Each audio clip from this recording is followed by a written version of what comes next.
سلطان محمود غزنوی نے ایک بار دربار لگایا۔ دربار میں ہزاروں افراد شریک تھے، جن میں اولیاء، قطب اور ابدال بھی شامل تھے۔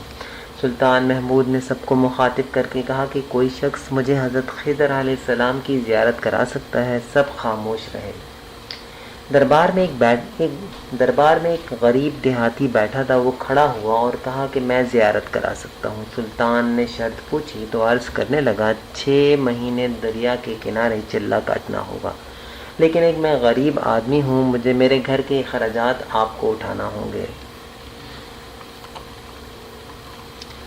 سلطان محمود نے شرط منظور کر لی۔ اس شخص کو چلے کے لیے بھیج دیا گیا اور گھر کا سارا خرچہ بادشاہ کے ذمے ہو گیا۔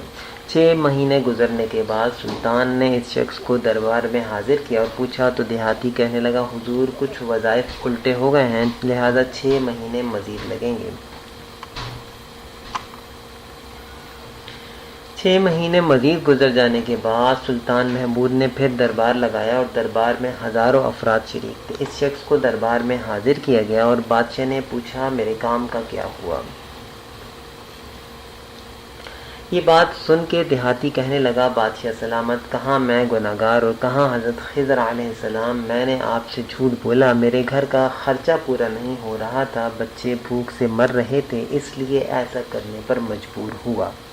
سلطان محمود غزنوی نے اپنے ایک وزیر کو کھڑا کیا اور پوچھا اس شخص کی سزا کیا ہے؟ وزیر نے کہا اس شخص نے بادشاہ کے ساتھ جھوٹ بولا ہے، لہذا اس کا گلا کاٹ دیا جائے۔ دربار میں ایک نورانی چہرے والے بزرگ تشریف فرماتے کہنے لگے بادشاہ سلامت، اس وزیر نے بالکل ٹھیک کہا۔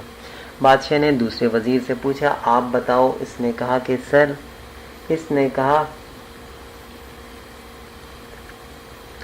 بادشاہ نے دوسرے وزیر سے پوچھا آپ بتائیں۔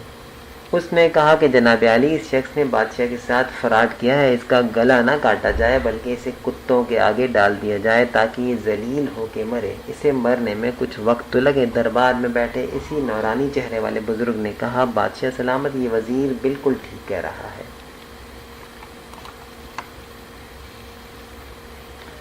سلطان محمود غزنوی نے اپنے پیارے غلام ایاز محمود سے پوچھا آپ کیا کہتے ہو؟ ایاز نے کہا بادشاہ سلامت، آپ کی بادشاہی سے 1 سال اس غریب کے بچے پلتے رہے، آپ کے خزانے میں کوئی کمی نہیں آئی اور نہ ہی اس کے جھوٹ سے آپ کی شان میں کوئی فرق پڑا۔ اگر میری بات مانیں تو اسے معاف کر دیں، اگر اسے قتل کر دیا تو اس کے بچے بھوک سے مر جائیں گے۔ ایاز کی بات سن کر محفل میں بیٹھا وہی نورانی چہرے والا بابا کہنے لگا ایاز بالکل ٹھیک کہہ رہا ہے۔ سلطان محمود غزنوی نے اس بابا کو بلایا اور پوچھا آپ نے ہر وزیر کے فیصلے کو درست کہا، اس کی وجہ مجھے سمجھائی جائے۔ بابا کہنے لگا بادشاہ سلامت، پہلے نمبر پر جس وزیر نے کہا کہ اس کا گلا کاٹا جائے وہ قوم کا قصائی ہے اور قصائی کا کام ہے گلے کاٹنا۔ اس نے اپنا خاندانی رنگ دکھایا، غلطی اس کی نہیں آپ کی ہے کہ آپ نے قصائی کو وزیر بنا لیا۔ وزیر جس نے کہا کہ اسے کتوں کے آگے ڈالا جائے، اس وزیر کا والد بادشاہوں کے کتے نہلایا کرتا تھا، کتوں سے شکار کھیلتا تھا، اس کا کام ہی کتوں کا شکار ہے، تو اس نے اپنے خاندان کا تعارف کرایا۔ جہاں ایسے لوگ وزیر ہوں وہاں لوگوں کو بھوک سے ہی مرنا پڑتا ہے۔ اور تیسرا ایاز نے جو فیصلہ کیا تو سلطان محمود سنو، ایاز سید زادہ ہے، سید کی شان یہ ہے کہ سید اپنا سارا خاندان کربلا میں ذبح کرا دیتا ہے مگر بدلہ لینے کا کبھی نہیں سوچتا۔ سلطان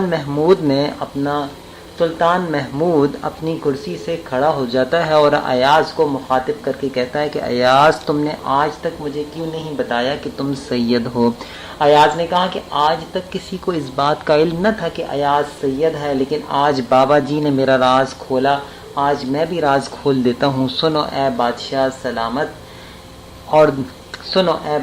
سلامت اور درباریوں، یہ بابا کوئی عام ہستی نہیں، یہی حضرت خضر علیہ السلام ہے۔